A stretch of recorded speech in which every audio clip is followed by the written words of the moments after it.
various sources of finance from which we can raise money. So we need to understand that, what is cost of capital for each source of finance, because money does not come for free. You have to pay something for the money which a company will take from the shareholder. Until now, you also understand that company is a kind of artificial person which is created by law, and it can raise capital in its own name. Right? So even if because it is an artificial person and it needs some person who will, who will do the transactions, and there are employees or top management who's working on behalf of the company, and initially some promoter has thought of the business idea and started the company. So there has to be some owner's capital, which ultimately the owners will get back only at the end of the life of the company. So ultimately the responsibility of the company, or whatever a company is doing, and whatever company is earning, it is for the owners of the company. So equity shareholders are the real owners of the company, and they are the one for whom the company is doing whatever business it is involved into and whatever task it is doing. So the company starts initially with the owner's capital. The promoters or the owners, they will bring in some capital, and then later on this capital can be further raised through IPOs if the company requires further capital to be raised, and the company will further take up a bank loan or raise money through preference shares or debentures or taking a bank loan, and thus expand itself and expand its business. So ultimately the target is every year that if a company has started its business with, let's say, 10 lakh rupees, so that money should multiply, and the worth of the company, which is actually calculated as the net worth or the value of the company, that should ultimately increase. And we have also discussed this in when we were talking about the objectives of a business. Every business owner has an objective that, the company should grow, the wealth of the shareholder is increasing, and the company is expanding and doing business. And in return, whatever money has been borrowed from whichever sources, so whatever cost has to be paid for each source, that should be paid. So ultimately, the ultimate responsibility and the ultimate benefit of the company will be given to the equity shareholders, who are the real owners of the company. And that is why their capital, which is raised by the equity shareholder, is known as the owned capital. So their risk in the company is the highest, and their return expectation from the company is the highest, or whatever the company will earn belongs to the equity shareholder. Now, before we move on to the concept and various other things related to the topic of cost of capital and leverage, I would like to, take up some example and try to, explain you through certain things through this profit and loss account, pro forma, and balance sheet.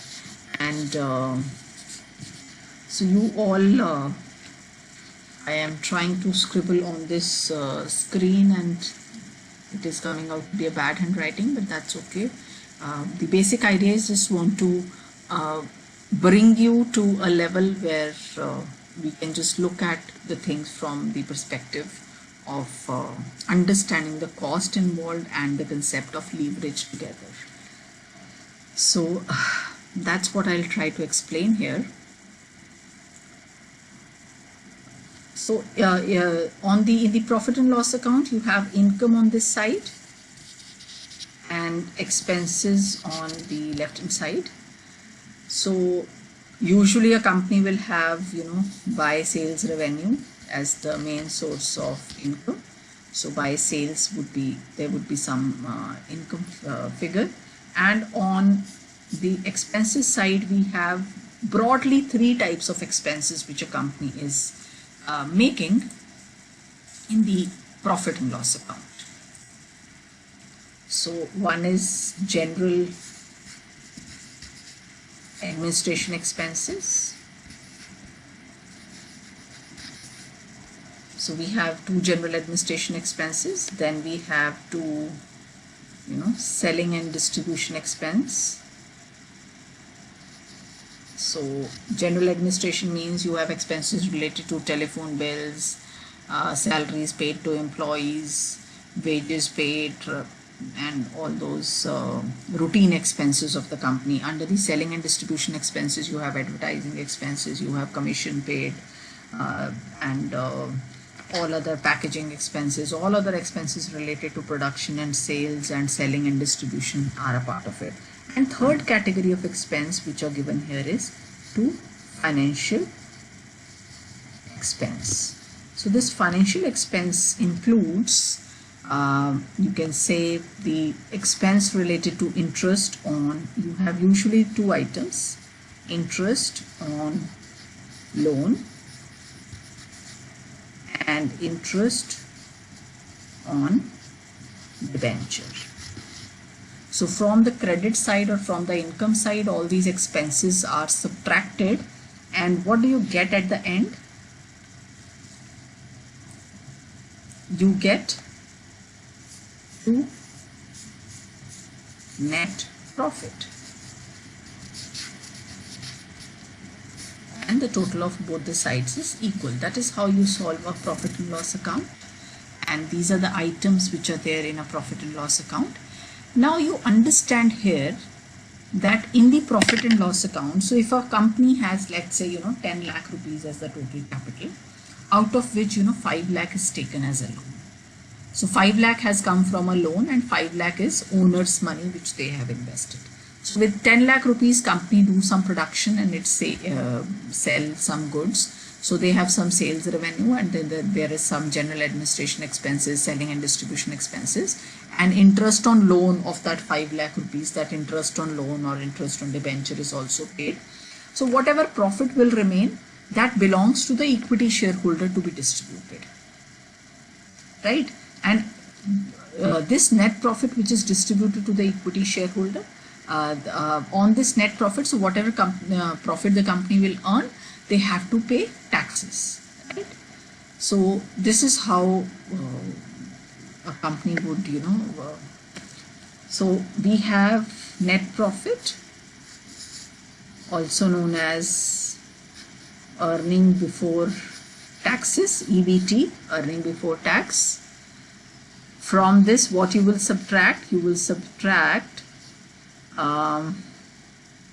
taxes, like corporate tax rate, which is like 30-40%, which has to be paid to the government. So whatever profit the company has earned, you have to subtract taxes out of it. And after that, you get earning after tax. From this earning after tax, if there is any preference dividend,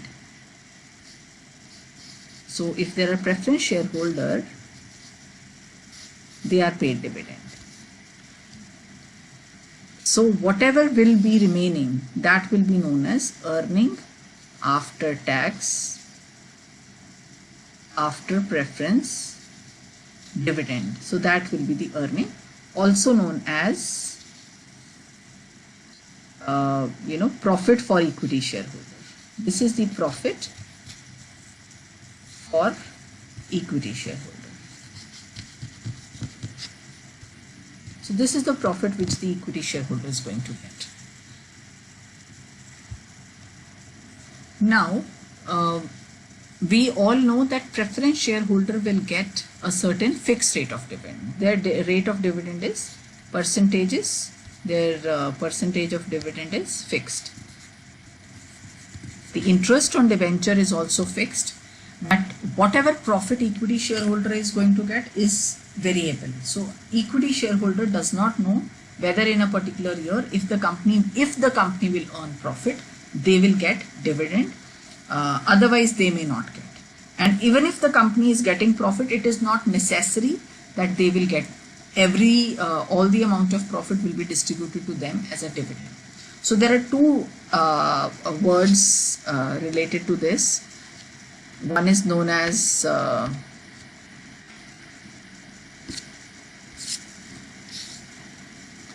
dividend per share. So you have a term called dividend per share and earning per share. So whatever profit which is available for equity shareholder, if you divide it by number of equity shareholders, you will get earning per share. And out of that earning per share, it is not necessary that company will distribute everything as dividend. It may distribute some part of it as dividend, and some part of it may retain for future purposes. So if you look at the amount of risk involved, how much risk a debenture holder is taking in the company, how much risk a preference shareholder is taking in the company, and how much risk a equity shareholder is taking for the purpose of the company. So you would realize that equity shareholder is taking highest risk in the company, because debenture holder, even if the company is not earning profit, he will get the financial expense, he will get his interest on loan. So he is not concerned with whether the company is earning profit or not, but he will get his interest on loan. If he does not get his interest on loan on time, or a bank loan which is not paid on time, or interest on debentures are not paid on time, these people can take the company to the court and tell the company to liquidate their business. Just a moment, please.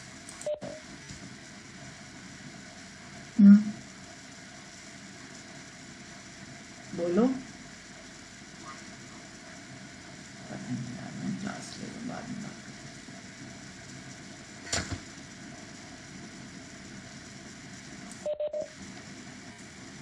So their risk is minimum in the company. So they are borrowers, they are lenders to the company. Company has borrowed money from them, and in case the company is not able to pay them the money, they have to these people can take the company to the court and can request for liquidation of the company or sell the assets of the company and take their money back. So that is why their risk is minimum. And if any profit will be earned by the company, next category of lesser risk category is preference shares. So these preference shareholders also, they will be given a fixed rate of dividend, and they know it in advance how much rate of dividend will be paid to them. So they are also not concerned with the company that whether the company is earning good profit or not earning good profit. So they are also concerned with their amount of, but yes, they don't have those rights to take the company to the court. They will get their rate of dividend only if the company is earning profit, and they get a fixed rate of dividend. So their risk is also less. At the third level, the equity shareholder is going to get the dividend in the company if the company will decide so, or whatever profit will remain will belong to them. So their risk is highest. So whosoever is going to take the highest risk should get the highest return. That is one concept which I wanted to convey here. Second thing which I wanted to convey here is that if you look at this, we always say that a company should borrow money for its capital. So why borrowed capital is required? Because borrowed capital has its own benefits. It is the cheapest source of finance. Out of all the important sources of finance, which includes equity shares, preference shares, and debentures or loans, loans or debentures are the cheapest source of finance. Why these are considered to be the cheapest source of finance? Because one, they have to be paid a fixed rate of interest. So whatever loan you will take, it will always be cheaper than involving somebody as an owner in the company. So the reason why borrowed capital is a cheaper source of finance, because you have to pay a fixed rate of interest on it. And second, their risk is less, so obviously their expectation of the returns from the company will also be lower than the other category of owners. Second thing, that the interest which you pay on the loans or debentures, that is tax deductible. It is before paying the taxes, so it is deducting this amount from the profit, because of which the total profit reduces. The net profit of the company is reduced because interest on loan or debenture is deducted as an expense from the profit and loss account.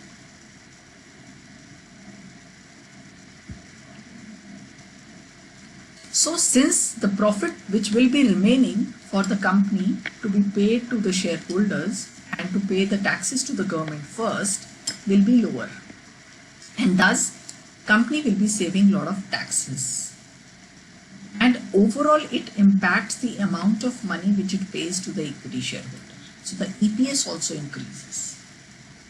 That is why we say that borrowed capital is a cheaper source of finance, and a company should try to use a cheaper source of finance as compared to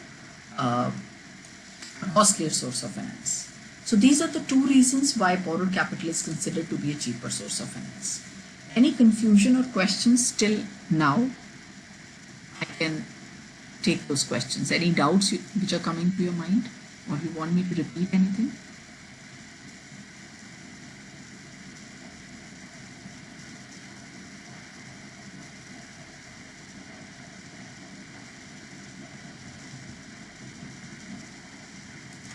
Now moving on to, let's now talk about cost of capital. Although a lot of things I have already explained to you, but just to make sure that you are understanding it. So broadly, we'll talk about three sources of capital, three sources of finance, which are equity shares, also known as common stock, preference shares, and debentures. And as an investor, if you look at these sources of finance, you get certain return on each of these sources of finance. And if you look at from the company's perspective, all of these sources of finance are a cost to the company. A company has to pay the cost for getting money from any of these sources.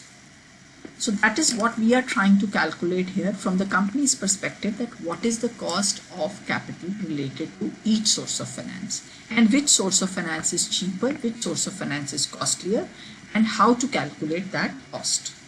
So that is the agenda for today's discussion.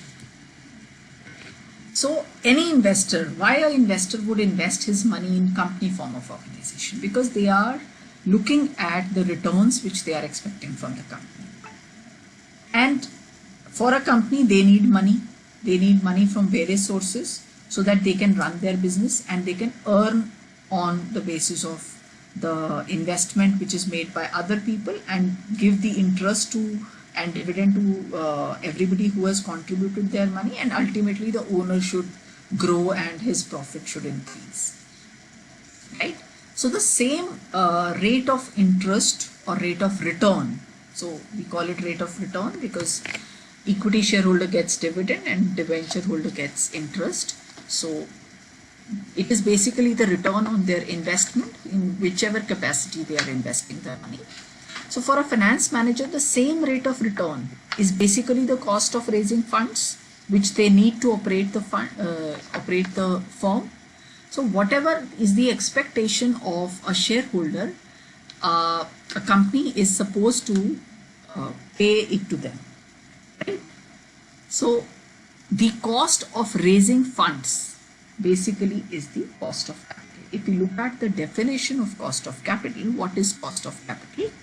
It refers to the weighted average cost of capital. It is a weighted average cost of sources of finance. Solomon Ezra has defined cost of capital as the minimum required rate of earnings or the cutoff rate of capital expenditure. So just try to look at this definition. It is the minimum required rate of earnings by the company or the cutoff rate of capital expenditure. It can be also defined as average cost of various capital components. So if company has used multiple sources, you take an average of all the sources of finance which the company has used, and that will be the cost of capital for the company. But doesn't that also mean that cost of capital is the minimum rate of return which a firm must and is expected to earn on its investment so as to maintain the market value of its shares? Right? Now this definition looks more comprehensive. So cost of capital is basically minimum required rate of return which a firm must earn or is expected to earn on its investment so that they are able to maintain their market position. Now, for example, a company decides that they want to issue debentures. They say that okay, we are issuing debentures. Anybody who wants to purchase it, they gives an advertisement in the newspaper and that we are issuing debentures. We will pay rate of interest of 5%. Will any investor be interested in debentures? No. Why? Because risk-free rate of return is also there. There is already risk-free rate of return which banks are giving, maybe 4% on a saving bank account and 6-7% you get on a fixed deposit. And there is no risk of loss of your capital. So why will anybody be investing in the debentures of the companies, or why will a person give loan to a company if the company says that I will pay you 5%? Okay, then the company says that okay, I will pay you 8%. Still, let's say nobody is ready to buy because fixed deposit pays you 7%. For 1% extra, nobody is ready to lend money to a company or give a loan to a company in the form of debentures. So people will not buy the debentures of the company if the company is not paying a competitive rate. So that means, who decides the cost of capital? Is it the company who is deciding the cost of capital, cost of debentures? No. It is mutual. It is like a company is giving a cost of the interest on debenture rate which is based on the competitive rates of the market. It is based on what investor is perceiving. Let's say the company says we are issuing debentures at the rate of 9% per annum. Fixed deposit pays you 7%. Will anybody be interested in 9% rate? Depending upon, they will look at that who is the issuer company. Maybe if it is a government company who is issuing debentures, some people may be interested in that because they feel that risk in the government debenture is very low because government will not fail or government will always return their money back. For other companies, it may be risky. So you have to, as a company, you cannot decide the rate of interest on your own. You cannot decide the rate of interest on the basis of what you think is the right rate of interest. You have to look at what rate investor is ready to buy your debentures. So that rate has to be at least as per what is his expectation. So it has to be the risk-free rate of return plus the amount of business risk that is attached to the company. If it is a risky business for which you are asking people to lend money to you, they will only lend money to you only if there is some extra premium which you are paying as a company to them. So a company will, let's say, if a company issues debenture at fixed deposit rate is, let's say, 7%, and company says that okay, we'll give you 11%. So maybe there will be many people who will be interested because they know otherwise debentures are little less risky as compared to equity, and if a company is guaranteeing that they'll give 11% annually every year to them as a rate of interest, and after 5 years their money will be returned, so maybe it is a good deal and the brand name is also good, so they will buy the debentures or they'll invest in those debentures. So who decided the rate of interest for debentures? It is the company who decided ultimately, but not ignoring what is the expectation of the investors. So thus a company decides that okay, we will pay 11% as a rate of interest to the debentures. Now comes the preference shareholders. If the company is issuing preference shares, so what rate it should issue the preference shares? Now for a preference shareholder, he also is taking not only the business risk, he is also having a financial risk to the company.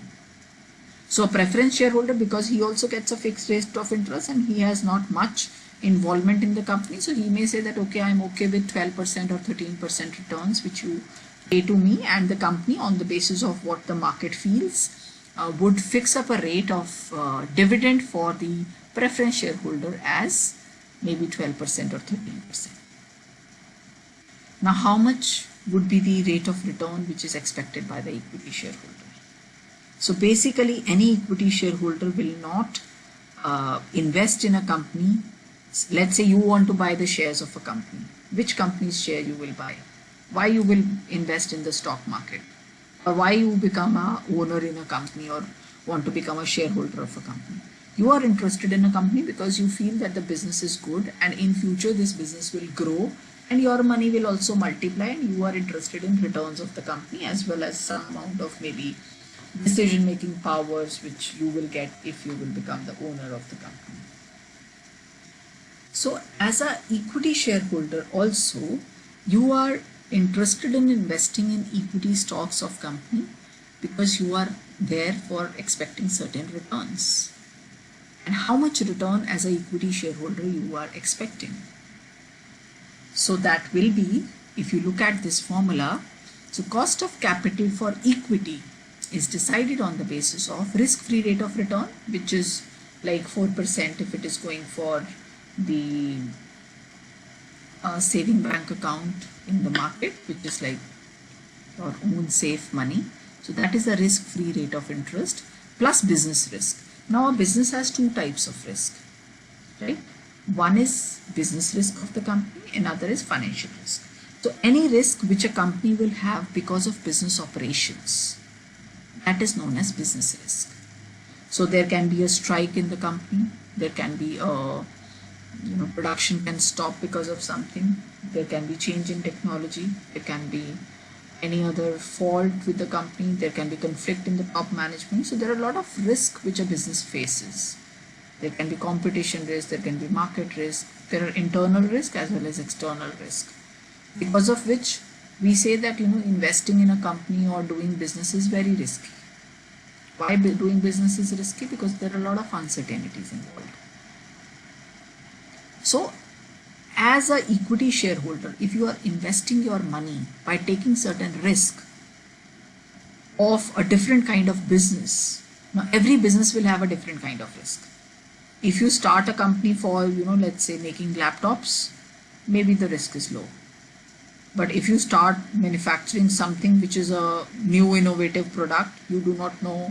For example, you start making oxygen concentrators. Today you feel that there is a demand, but after 5 years, if this COVID goes and these oxygen related problems are solved forever, maybe you don't require that. So there are certain businesses which take up a boom at a certain point of time and later on they are vanished.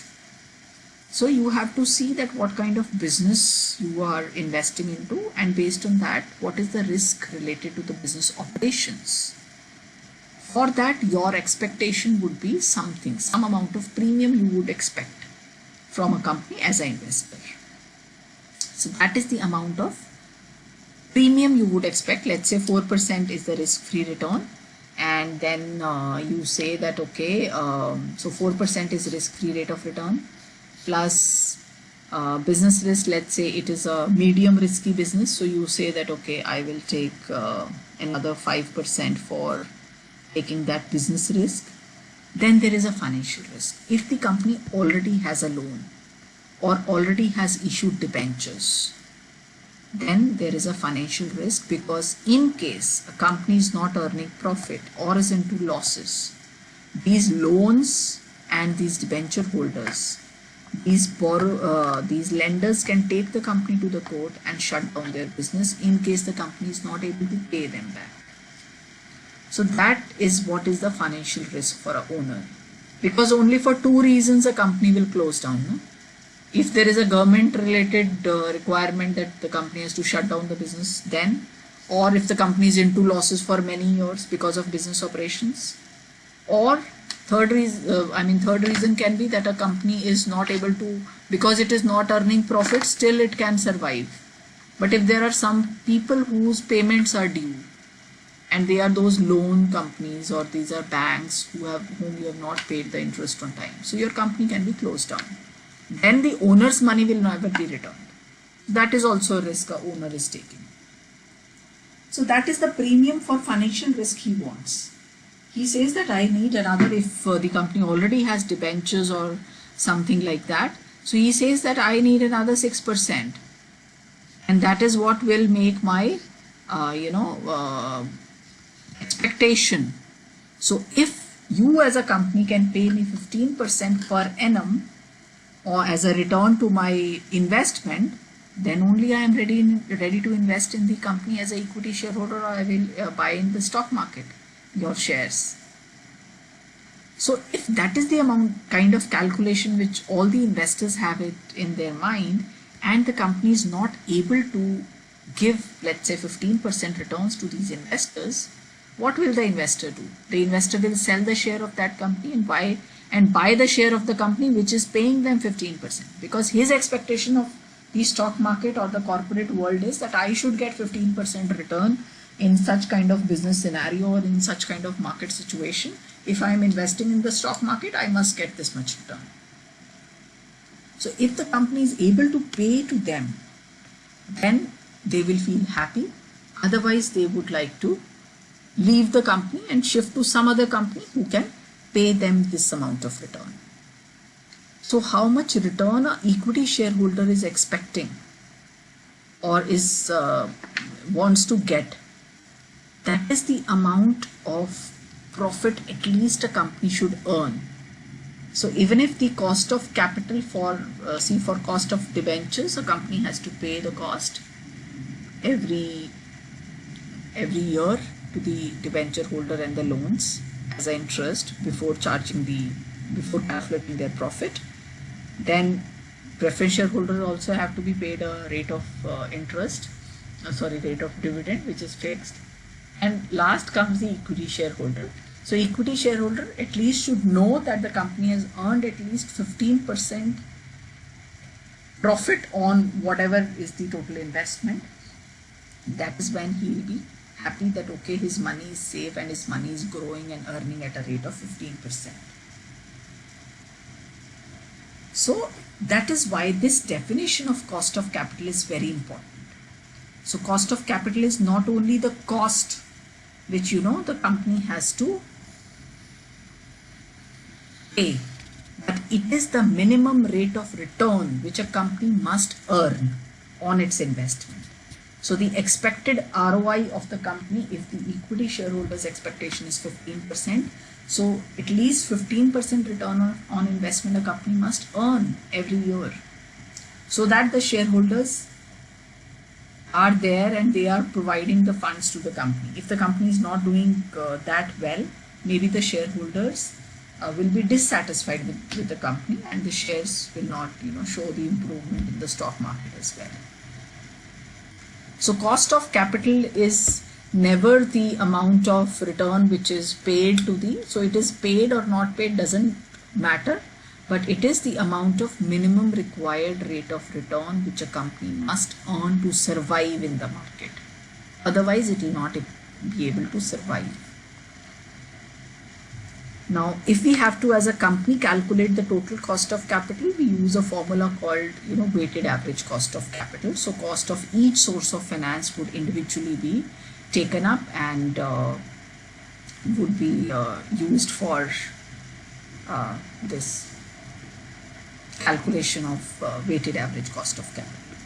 So if we have to calculate the cost of debentures, so cost of debenture is the rate of return required by the investor, and then it has to be adjusted for any flotation cost and adjusted for taxes.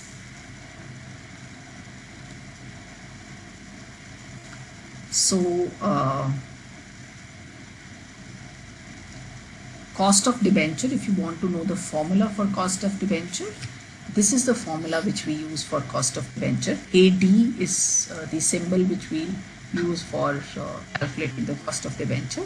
So it is I is interest, so the amount of interest which we pay to the debenture holder divided by the principal amount. This principal amount is the total amount of loan taken or the total amount of debenture which has been issued. In case if you solve a numerical for your examination purposes, in case you get information related to net proceeds, so net proceeds are for issuing any shares or debenture, we have to incur issue cost or flotation cost.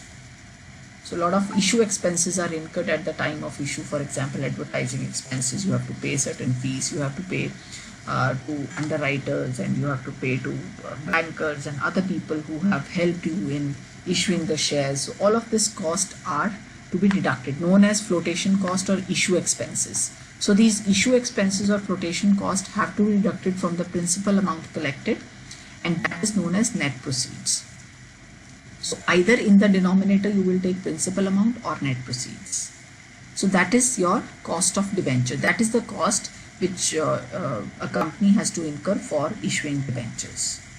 If in case there is it is mentioned that what is the taxation rate, because debt becomes a cheaper source of finance because it is tax deductible.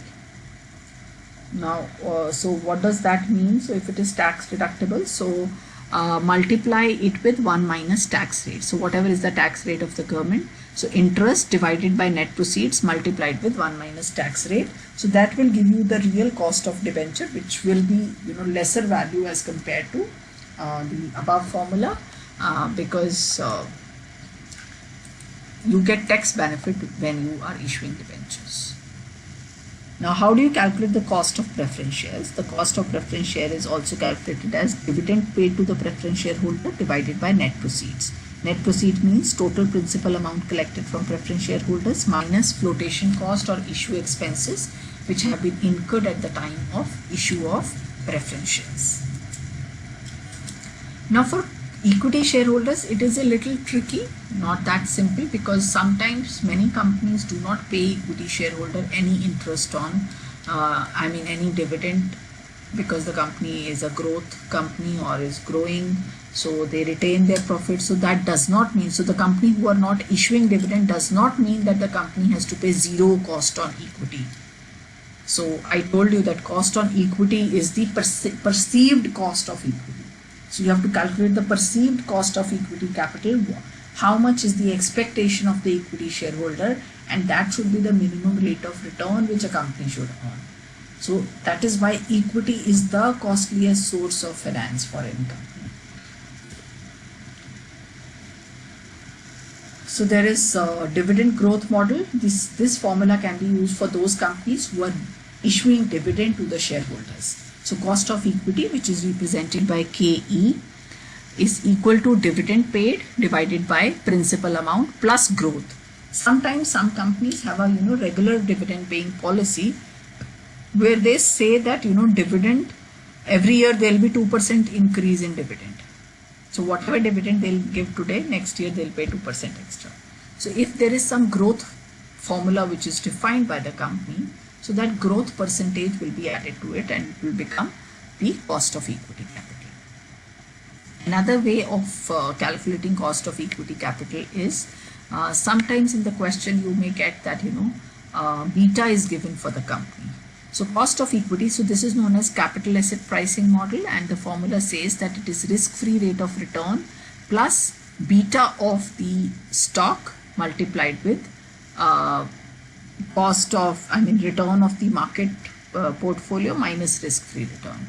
So you are multiplying the beta. Beta is the fluctuation or the volatility of the stock with respect to the market. So if market goes up by 1%, or let's say 10%, how much this particular company's stock moves? Does it moves parallelly to the market? If market goes up by 10%, this company also goes up by 10%. That means beta is 1. So it is true replica of the market movement. But if let's say the company, the stock market increases by 10%, Nifty increases by 10%, but this company grows only by 2%, so then the beta value will be low. So that is what is beta. Does it reflect this B value or beta will reflect? In case that kind of data is given to you in the question, then you will use this method to calculate the cost of equity capital.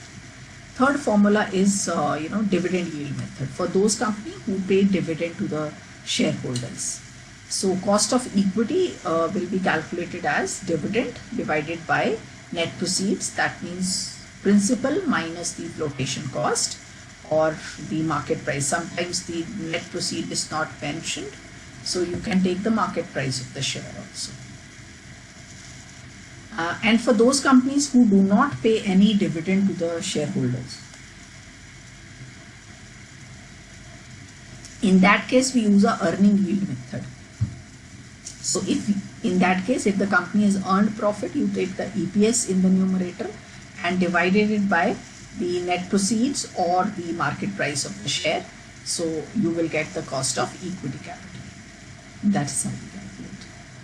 Then finally, once you have calculated the equity cost for cost of equity, cost of debt, cost of preference share, and let's say the cost of debt is 6%, preference stock is 10%, and common stock is 16%, and you know their proportion in the total capital of the company. Let's say equity is 70% of the total capital. Preference share is 10% of the total capital, and debenture is 20% of the total capital. So you can calculate the weighted cost of capital, weighted average cost of capital. So multiply this weightage with the rate and add all of them. So you will get the weighted average cost of capital. So for this particular company, the weighted average cost of capital comes out to be 13.4%. So basically you will always see that debenture is the cheapest source of finance and equity is the costliest source of finance, because they are taking the highest risk and their expectation from the company is the highest. They want their money to grow and multiply, even if it takes time, that's okay. Any questions?